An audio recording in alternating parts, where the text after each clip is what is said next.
தெய்வத்தின் குரல் இரண்டாம் பாகம் வேதம் பிராமணர் கடமை. இவ்வளவு தூரம் கேட்டதற்கு பிரயோஜனமாக பிராமணர்கள் எல்லோரும் ஏதாவது ஒரு காரியம் வேதத்தை ரட்சிப்பதற்காக பண்ண வேண்டும்.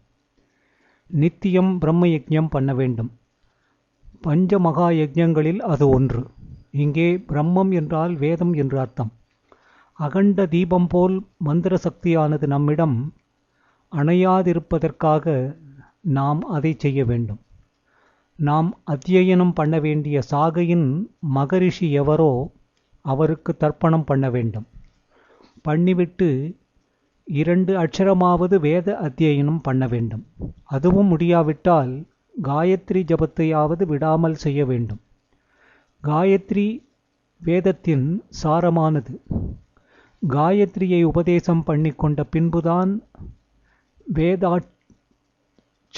உச்சரணம் செய்ய வேண்டும் என்று சொல்லப்பட்டிருக்கிறது.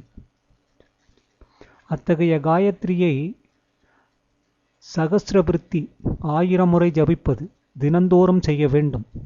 கடைசி பட்சம் 10வது பிரதிவேளையும் செய்ய வேண்டும் என்று சொல்லப்பட்டிருக்கிறது. காயத்ரி மந்திரம் சித்த சாந்திக்கு காரணம். அதனுடைய தேவதை சூரியன். சூரியனுக்கு உரிய நாளாகிய ஞாயிற்றுக்கிழமை இந்த காலத்தில் எல்லோருக்கும் லீவு நாளாக இருக்கிறது. ஆகையால் அன்று மட்டுமாவது விடியற்காலம் 4 மணிக்கு எழுந்து எல்லோரும் சகஸ்ரவிருத்தி காயத்ரி ஜபம் பண்ண வேண்டும். செய்தால் க்ஷேமம் உண்டாகும். புருஷ சுக்தம், ஸ்ரீ சுக்தம், ருத்ரம் முதலான வேத சூக்தங்களையாவது எல்லா பிராமணர்களும் கற்றுக்கொள்ள வேண்டும். இதெல்லாம் தற்போது உத்தியோகங்களில் இருக்கிற பிராமணர்களுக்கு சொன்னது. இனிமேல் இவர்கள் பூராவாக அத்தியனம் பண்ணுவது கஷ்டமாதலால் அதமபக்ஷம் வேத சம்பந்தமாக இவ்வளவாவது செய்தாக வேண்டும் என்றேன். ஆனால் கஷ்டகாலத்திலும் ஒன்றை எடுத்துக்கொண்டு முடித்தால்தான் பெருமை ஜாஸ்தி. அந்த விதத்தில் இவர்கள் என்ன கஷ்டமானாலும் பெரிதில்லை என்று எத்தனையோ 1000 தலைமுறைகளாக தொடர்ந்து வந்திருக்கிற வேத வித்தியையை ஸ்வீகாரம் பண்ணியே தீர்வது என்ற பக்தியும் சிரத்தையும் வைத்துவிட்டால் இப்போதிருந்தாவது அத்தியனத்தை ஆரம்பித்து சில வருஷங்களில் பூர்த்தி செய்து விடலாம். மேலே மேலே ஆராய்ச்சி பண்ணி 50 வயசு 60 வயசு அப்புறம் கூட பல வருஷங்கள் படித்து உழைத்து PhD பட்டம் முதலானதுகளை பல யூனிவர்சிட்டிகளில் வாங்குகிறார்கள் இல்லையா? மனசு இருந்தால் எதுவும் செய்யலாம். வேதம் என்றால் என்னவென்று தெரியாமலிருந்து விட்டு அப்புறம் ஒரு ஆவேசம் வந்து 40 வயதுக்கு மேல் அத்தியனம் பண்ணினவர்கள் இருக்கிறார்கள். நம் வேத ரட்சண திட்டங்களின் பொறுப்புள்ள ஆபீஸ் பேரர்களிலேயே இப்படிப்பட்டவர்கள் இருக்கிறார்கள். ஆனபடியால் ஸ்ரத்தையும் சங்கல்பமும் தான் முக்கியம். வைதாகி உத்தியோகத்துக்கு வந்துவிட்ட பிராமணர்களின் சொந்த விஷயம் எப்படி போனாலும் இவர்கள் தங்கள் பிள்ளைகளுக்கெல்லாம் தப்பாமல் வேத அறிவை தர ஏற்பாடு செய்ய வேண்டும். அத்தியனம் பண்ணுவதற்கு விட முடியாவிட்டாலும் இப்படி நானே விட்டு கொடுத்து சொல்வது தப்புதான்.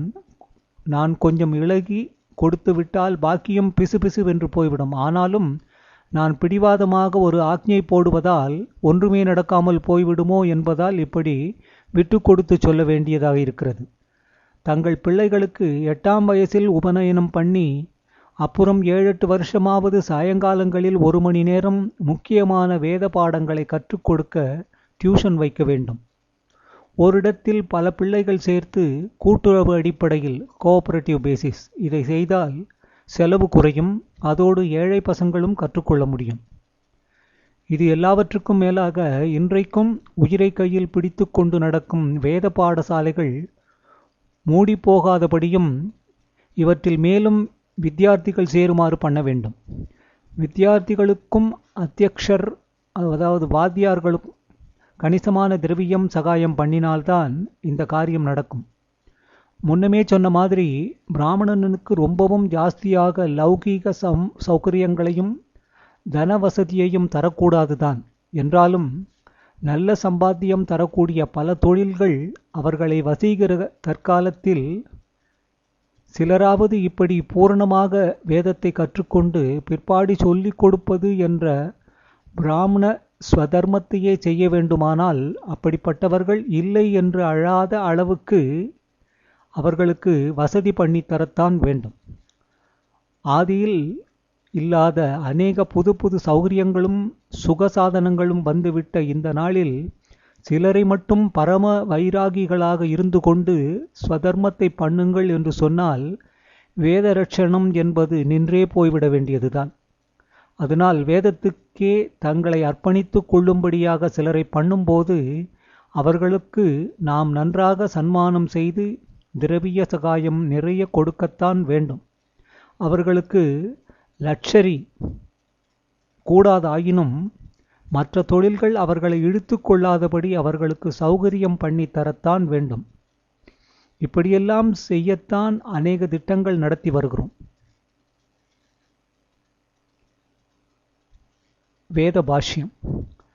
அர்த்தம் தெரியாமலே வேதத்தை அத்தியனம் பண்ணி அந்த சப்தத்தை ரட்சித்து வந்தாலும் போதும்.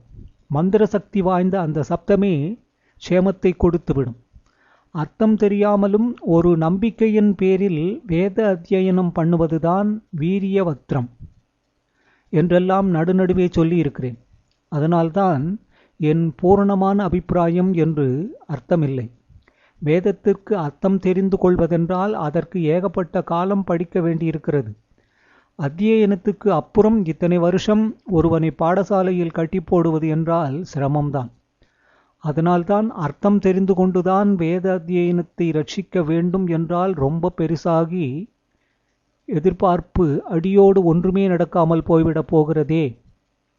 அத்தியனத்துக்கு கூட யாருமே வராமல் போய்விடப் போகிறார்களே என்று நினைத்து பாதி சீரியஸாகவும் பாதி விளையாட்டாகவும் அர்த்தமே வேண்டாம், வேத சப்தமே போதும் என்று சொல்லி வந்தேன். வாஸ்தவத்தில் சப்தத்தை மட்டும் ரட்சித்து தருகிறவர்களாவது நிறைய இருக்க வேண்டும். அதோடு கூட வேத மந்திரங்களுக்கு அர்த்தத்தையும் தெரிந்து கொண்ட சிலராவது இருக்கும்படியாகவும் பண்ண வேண்டும். இதனால்தான் வேத பாஷ்யத்தில் ரொம்பவும் அக்கறை எடுத்து கொண்டிருக்கிறோம்.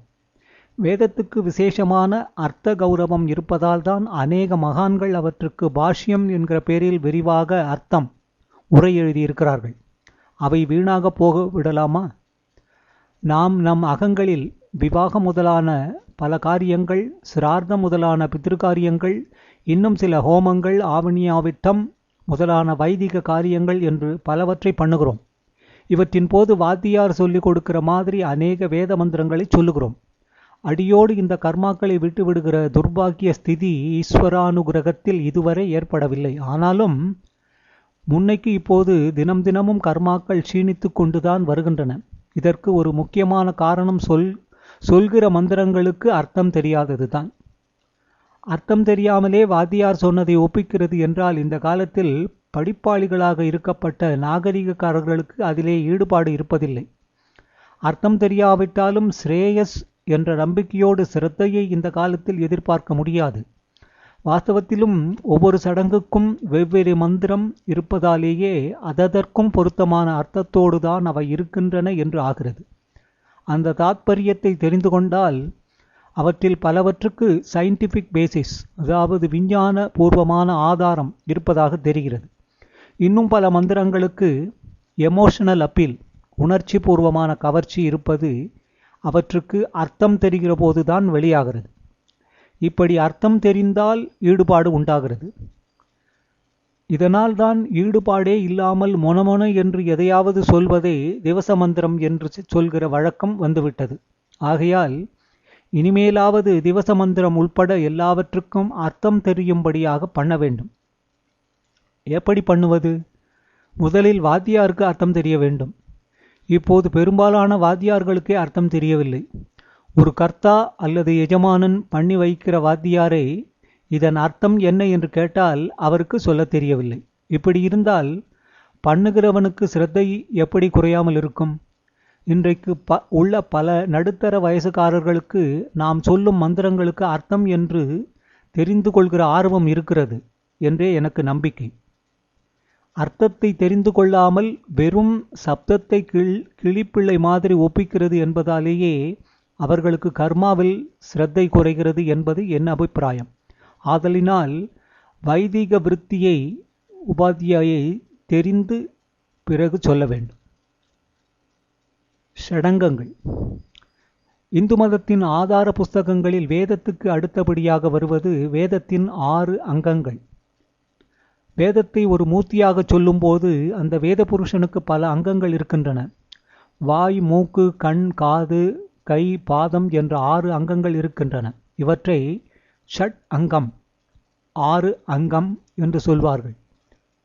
சடங்கு என்று சொல்லுவது அந்த வார்த்தையிலிருந்து மருவி வந்ததுதான்.